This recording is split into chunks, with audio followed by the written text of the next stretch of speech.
Londres, ère victorienne. Godwin Baxter, qu'on appelle God, est un scientifique grotesque car son propre père l'a utilisé comme sujet d'expérimentation et a remplacé ses organes et cousu son corps avec des parties animales, et maintenant God ressemble à un monstre cicatrisé, mais il est brillant et obsédé par la création de vie et par la transformation de la mort en quelque chose de nouveau. Un jour, God trouve le corps d'une femme enceinte dans la Tamise, une femme nommée Victoria Blessington qui s'est jetée du pont pour se suicider, et God emmène le corps dans son laboratoire et effectue une expérience extraordinaire. Il enlève le cerveau du fœtus du ventre de la femme et le transplante dans le crâne de la femme, et d'une manière ou d'une autre, miracle de la science, ou horreur selon le point de vue, cela fonctionne. Victoria se réveille, mais ce n'est plus Victoria car elle a le cerveau d'un bébé et God la nomme Bella Baxter, et elle est comme une nouveau-née dans un corps adulte, et elle ne peut pas parler, ne peut pas marcher, ne comprend rien au monde, et God doit tout lui enseigner comme un père enseignerait à un enfant, mais aussi comme un scientifique observerait un spécimen fascinant. Bella se développe à une vitesse extraordinaire car en quelques semaines elle passe de l'état de bébé à l'état d'enfant, et en quelques mois elle parle et marche et raisonne, mais elle n'a aucune des conventions sociales victoriennes car personne ne lui a enseigné la honte ou la pudeur ou les règles de comportement appropriées, et donc elle est brutalement honnête et curieuse et sexuelle sans inhibition.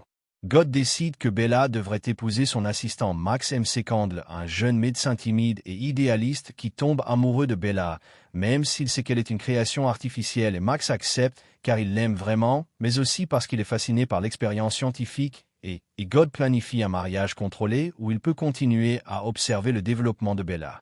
Mais alors Duncan Wedderburn apparaît, un avocat charmant et manipulateur qui voit Bella lors d'une visite chez God, et il est immédiatement obsédé par elle, non pas par amour mais par désir de possession car Bella est belle et étrange et sexuelle, et Duncan veut ce qu'il ne peut pas avoir, et il fait à Bella une proposition. « Viens avec moi, je te montrerai le monde, Lisbonne, Paris, Alexandrie, tout ce que tu désires. » Bella accepte immédiatement car elle est d'une curiosité insatiable et elle ne comprend pas les concepts de loyauté ou d'engagement ou de promesse car ce sont des constructions sociales qu'elle n'a pas encore apprises, et donc elle dit à Max « Je pars avec Duncan pour voir le monde ». Et Max est dévasté, mais Bella ne comprend pas pourquoi, car pour elle c'est juste une expérience comme une autre. God permet à Bella de partir car il voit cela comme une partie de l'expérience. Elle doit explorer le monde pour se développer pleinement, dit-il à Max, et donc Bella et Duncan monte à bord d'un paquebot pour Lisbonne, et Bella est excitée et libre et inconsciente des dangers qui l'attendent dans le monde réel, loin de la protection de God et de l'amour de Max. Et si Bella tombait enceinte pendant son voyage?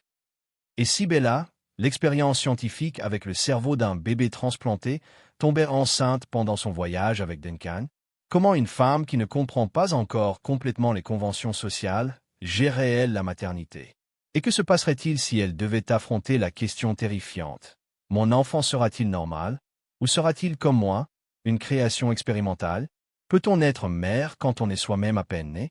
Bella et Duncan arrivent à Lisbonne, et c'est une ville magnifique avec des bâtiments jaunes et oranges et des tramways qui grimpent les collines escarpées, et Bella est émerveillée par tout car elle n'a jamais rien vu en dehors de la maison de God, et elle touche tout goût tout en tout comme un enfant découvrant le monde pour la première fois.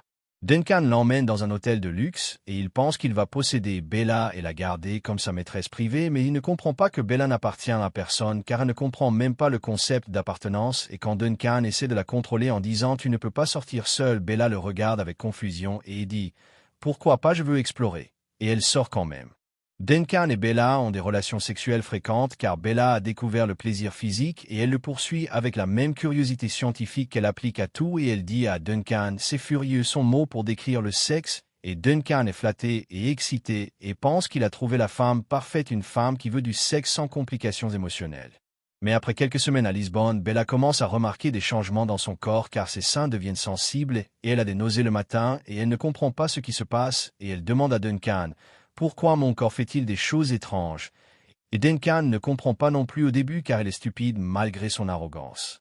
Un médecin local que Bella consulte par curiosité lui dit en portugais traduit par un interprète « Madame, vous êtes enceinte, il y a un bébé qui grandit dans votre ventre ?» Et Bella est choquée car elle ne savait même pas que c'était possible, et elle retourne à l'hôtel et dit à Duncan « Il y a quelque chose à l'intérieur de moi qui grandit, ils disent que c'est un bébé », et Duncan devient pâle et horrifié. « C'est impossible », dit Duncan. « Enfin non, ce n'est pas impossible, mais c'est un désastre absolu, tu dois t'en débarrasser immédiatement. » Et Bella dit « M'en débarrasser comment ?» Et Duncan dit « Il y a des procédures des médecins qui peuvent l'enlever. » Et Bella demande « Pourquoi voudrais-je l'enlever? Je suis curieuse de cette expérience. Et Duncan réalise qu'il ne peut pas raisonner avec quelqu'un qui ne comprend pas les conséquences sociales.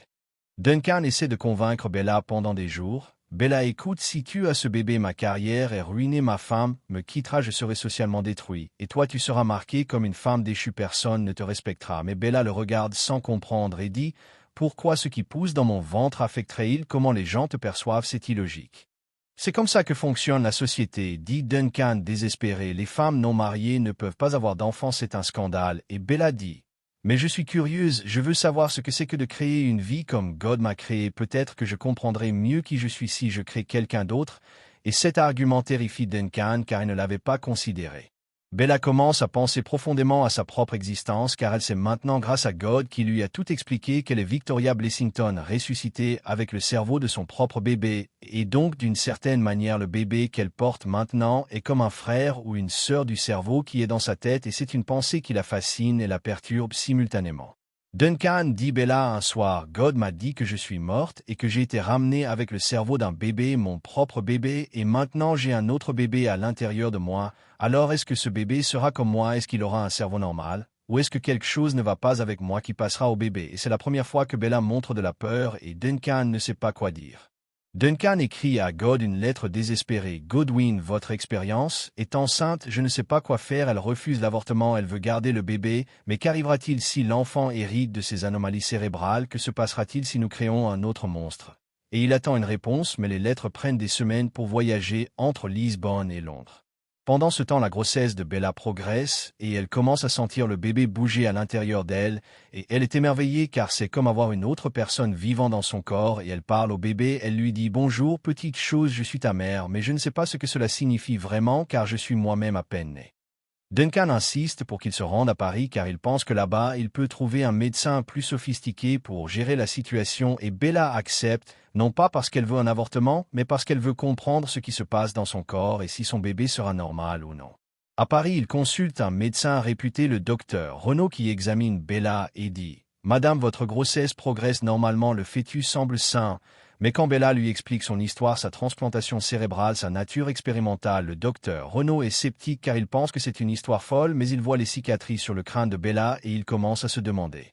Si ce que vous dites est vrai, dit le docteur Renaud prudemment, alors il est possible que votre enfant ait des anomalies car les traumatismes cérébraux peuvent affecter le développement fœtal, et de plus, nous ne savons rien de la façon dont un cerveau transplanté affecte la chimie du corps et la reproduction. Et Bella demande, donc mon bébé pourrait être comme moi, et le docteur Renaud dit, peut-être ou peut-être complètement différent, nous ne pouvons pas savoir. Bella décide qu'elle veut écrire à God elle-même car Duncan ne partage pas les réponses de God avec elle, et elle dicte une lettre car son écriture est encore enfantine. Cher God, je suis enceinte et j'ai peur que mon bébé soit comme moi avec un cerveau qui ne fonctionne pas correctement. Est-ce que c'est possible? Est-ce que j'aurais dû ne jamais avoir d'enfant? Suis-je trop cassé pour créer une vie normale? God répond plusieurs semaines plus tard et sa lettre est à la fois rassurante et terrifiante. Chère Bella, votre grossesse est une expérience fascinante et je ne peux pas prédire le résultat. Votre cerveau est celui d'un fœtus, mais il a grandi et s'est développé dans un corps adulte avec des hormones adultes, donc il est possible que votre enfant soit tout à fait normal, ou il est possible que des anomalies génétiques existent, nous ne le saurons qu'à la naissance. Je vous suggère de continuer la grossesse à terme car c'est une opportunité scientifique unique.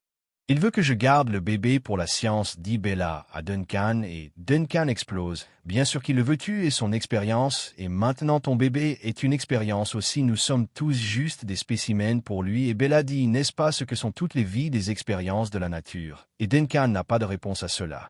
Au fur et à mesure que la grossesse progresse, Bella change car elle devient moins égocentrique et plus consciente qu'il y a une autre vie qui dépend d'elle, et cela la terrifie car elle ne sait même pas comment prendre soin d'elle-même. Comment peut-elle prendre soin de quelqu'un d'autre? Et elle commence à lire frénétiquement des livres sur la maternité et le développement des enfants.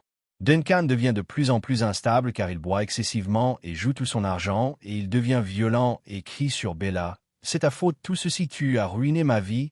Et Bella le regarde froidement et dit, « Je ne t'ai rien demandé, c'est toi qui m'as emmené loin de la sécurité, et maintenant tu pleures parce que tu dois affronter les conséquences de tes actions. » Bella rencontre d'autres femmes enceintes à Paris et elle est fascinée par leurs expériences car certaines sont excitées et d'autres sont terrifiées, et Bella demande, « Pourquoi avez-vous peur de quelque chose qui est naturel? Et une femme dit, parce que la naissance peut tuer, parce que la société nous juge, parce que nous ne savons pas si nous serons de bonnes mères.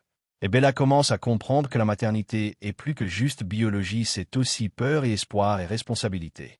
Un soir, Bella sent le bébé donner un coup de pied particulièrement fort et elle met la main de Duncan sur son ventre et dit « Sens-le, c'est ton enfant aussi ». Et Duncan sent le mouvement et pour la première fois, il semble réaliser que c'est réel qu'il va être père et il commence à pleurer et il dit « Je ne suis pas prêt, je ne sais pas comment être père, je suis à peine un adulte fonctionnel ». Et Bella dit « Moi non plus, mais nous apprendrons ensemble ». Bella décide qu'elle doit retourner à Londres car elle veut que God soit là quand le bébé naîtra car il est le seul qui comprend vraiment sa condition médicale et qui peut aider si quelque chose va mal. Et elle dit à Duncan « Nous rentrons à la maison et Duncan, qui est maintenant complètement brisé financièrement et émotionnellement, accepte car il n'a nulle part ailleurs où aller. Bella et Duncan reviennent à la maison de God à Londres et God est fasciné de voir Bella enceinte de 7 mois et il l'examine immédiatement avec ses instruments étranges et dit « Remarquable, absolument remarquable, le fœtus semble se développer normalement, mais nous ne saurons rien de certain jusqu'à la naissance. » Et Bella demande « Et si le bébé est comme moi avec un cerveau qui ne fonctionne pas correctement, que ferons-nous? » Alors nous l'élèverons comme je t'ai élevé, dit God simplement. Nous lui apprendrons, nous l'observerons, nous l'aiderons à devenir ce qu'il peut devenir, et Bella dit « Mais je ne veux pas que mon enfant soit une expérience, je veux qu'il soit juste un enfant normal. » Et God dit « Bella, il n'y a pas d'enfants normaux, tous les enfants sont des expériences de la nature, certains réussissent et certains échouent. » Max est toujours là travaillant comme assistant de God, et quand il voit Bella enceinte, il est choqué et blessé car il l'aimait, et elle est partie, et maintenant elle revient portant l'enfant d'un autre homme, et Bella dit « Max, je suis désolé, je ne comprenais pas alors ce que signifiait te blesser, mais maintenant je commence à comprendre, et c'est la première fois que Bella montre de l'empathie vraie. » Duncan disparaît peu après leur retour car il ne peut pas supporter d'être dans la maison de God entouré de créatures bizarres et d'expériences grotesques, et il laisse une note « Je ne peux pas être père, je suis désolé » et Bella lit la note et ne ressent rien car elle a depuis longtemps cessé d'attendre quoi que ce soit de Duncan. Les dernières semaines de la grossesse sont difficiles car Bella a peur d'une manière qu'elle n'a jamais ressentie auparavant car ce n'est pas la peur pour elle-même, mais la peur pour quelqu'un d'autre et elle demande à God « Et si quelque chose ne va pas? Et si le bébé meurt? Et si je meurs? » Et God dit « Alors l'expérience se termine, mais je ferai tout ce qui est en mon pouvoir pour que vous surviviez tous les deux. » Bella entre en travail par une nuit pluvieuse de Londres et c'est long et douloureux et terrifiant car personne ne lui avait dit combien ça ferait mal, et elle crie et pleure et God et Max sont là pour l'aider mais il n'y a pas grand-chose qu'ils peuvent faire sauf attendre et encourager et prier si l'un d'eux croyait en Dieu. Après 16 heures de travail, le bébé naît et c'est une fille et God la prend immédiatement et l'examine de près en regardant ses yeux, son crâne, sa respiration et pendant ces terribles secondes, Bella retient son souffle en attendant le verdict et puis God sourit et dit « Elle semble parfaitement normale, pas de déformations évidentes, cerveau de taille appropriée, réflexes normaux. » Bella pleure de soulagement car elle avait tellement peur que son bébé soit comme elle ou pire et elle prend le bébé dans ses bras et le regarde et c'est la première fois qu'elle ressent quelque chose comme de l'amour pur et inconditionnel car ce petit être dépend complètement d'elle et elle réalise qu'elle ferait n'importe quoi pour la protéger. « Comment vas-tu l'appeler » demande Max et Bella réfléchit et dit « Victoria comme la femme dont je suis née, mais c'est aussi Bella car elle est ma fille et pas celle de Victoria, peut-être Victoria Bella. » Et God dit un nom parfait, un pont entre le passé et le futur, entre ce qui était et ce qui est. Mais alors au cours des premières semaines, quelque chose d'étrange se produit car le bébé Victoria ne se développe pas normalement et elle ne pleure presque jamais et elle ne répond pas aux stimuli comme les autres bébés et God commence à faire des tests et ses découvertes sont troublantes car le bébé a un développement cérébral retardé pas aussi grave que celui de Bella mais définitivement anormal. Elle est comme moi, dit Bella horrifiée. Elle a un cerveau qui ne fonctionne pas correctement, j'ai transmis mes défauts à elle. Et God dit, nous ne savons pas encore, elle est très jeune, elle peut encore se développer différemment. Mais Bella peut voir dans ses yeux qu'il est inquiet aussi, et elle réalise que sa plus grande peur s'est réalisée, elle a créé un autre être comme elle, un autre monstre selon les normes de la société. Bella passe des semaines à observer Victoria et à essayer de la stimuler, mais le bébé reste largement insensible et God dit elle pourrait avoir des dommages cérébraux permanents ou elle pourrait juste se développer plus lentement, nous devons attendre et voir. Mais Bella ne peut pas supporter l'incertitude car chaque fois qu'elle regarde sa fille, elle voit un rappel de sa propre nature artificielle. Peut-être, dit Bella un jour à God, peut-être que je devrais faire à Victoria ce que tu m'as fait, peut-être que je devrais transplanter un autre cerveau dans sa tête, un cerveau normal pour qu'elle puisse avoir une vraie vie. Et God la regarde horrifiée et dit « Bella, non, tu ne comprends pas ce que tu suggères, tu parles de tuer ta fille et de la remplacer par quelqu'un d'autre. Mais n'est-ce pas ce que tu as fait avec moi? Demande Bella. Tu as tué Victoria et tu m'as créé. Et God dit Victoria était déjà morte, j'ai juste réanimé son corps, mais ta fille est vivante, elle respire, elle existe, et la tuer serait un meurtre pas de la science. Et Bella dit alors que suis-je censé faire, la laisser vivre une vie de souffrance et de confusion comme moi? God prend les mains de Bella et dit « Bella, tu n'as pas vécu une vie de souffrance, tu as vécu une vie extraordinaire, tu as voyagé, tu as aimé, tu as appris, tu es plus vivante que la plupart des gens qui sont nés avec des cerveaux normaux, et peut-être que Victoria aura la même chance, peut-être qu'elle sera heureuse à sa propre manière unique, et Bella veut croire cela, mais elle a peur. » Max, qui a observé tout cela silencieusement, dit « Bella, je t'aime toujours et j'aimerais aussi Victoria si tu me le permets. Laisse-moi t'aider à l'élever, laisse-moi être son père, pas Duncan qui est parti, mais moi qui suis resté. » Et Bella regarde Max et voit quelque chose qu'elle n'avait jamais vu avant, la loyauté, la constance, l'amour inconditionnel, et elle dit « Tu ferais ça, tu élèverais l'enfant d'un autre homme, un enfant avec un cerveau endommagé. » Oui, dit Max, simplement parce que je t'aime et parce que chaque enfant mérite une chance, même ceux qui sont différents, et Bella pleure car c'est la première fois qu'elle comprend vraiment ce que signifie l'amour, pas le désir, pas la curiosité, mais le sacrifice et l'engagement, et elle dit « D'accord, essayons de l'élever ensemble. » Les années passent et Victoria grandit lentement, plus lentement que les autres enfants, mais elle grandit quand même, et elle apprend à parler vers l'âge de 4 ans et à marcher vers l'âge de 3.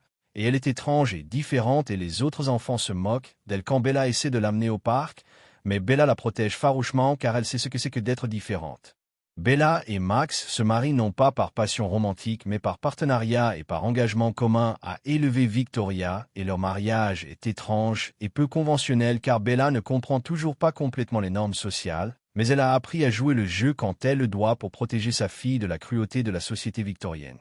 Victoria développe ses propres particularités car elle est fascinée par les insectes et passe des heures à les observer et à les disséquer exactement comme God le fait avec ses spécimens, et Bella réalise que peut-être Victoria a hérité non seulement de ses défauts mais aussi de sa curiosité scientifique, de sa nature inquisitive, et peut-être que ce n'est pas seulement une malédiction mais aussi un don.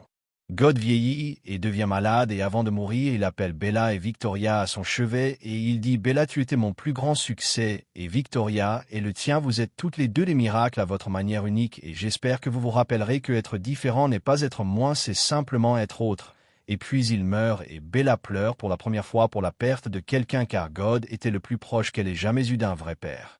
À l'âge de 10 ans, Victoria demande « Maman, pourquoi suis-je différente des autres enfants? Pourquoi est-ce que j'apprends plus lentement? » Et Bella doit décider combien lui dire et elle décide de tout lui dire car elle ne veut pas que Victoria grandisse dans le mensonge comme elle a fait et elle dit « Tu es différente parce que mon cerveau est différent et je t'ai transmis mes différences, mais cela ne signifie pas que tu es cassé, cela signifie que tu es unique. » Victoria demande « Mais comment ton cerveau est-il devenu différent ?» Et Bella respire profondément et dit « Parce que je suis morte, et j'ai été ramenée à la vie avec le cerveau d'un bébé, et maintenant tu es né de moi, et donc tu portes une partie de cette étrangeté, et je suis désolée si cela te rend la vie plus difficile. » Et Victoria réfléchit à cela et dit « Je ne suis pas désolée, je t'aime maman, et je suis heureuse d'être ta fille, même si nous sommes toutes les deux étranges. » 15 ans après que Bella a quitté Alfie Blessington, son mari original de l'époque où elle était Victoria, il réapparaît car il a appris par des contacts à Londres qu'une femme nommée Bella ressemble exactement à sa femme disparue Victoria, et il vient enquêter, et quand il voit Bella, il est choqué car c'est définitivement Victoria juste vieillie de 15 ans.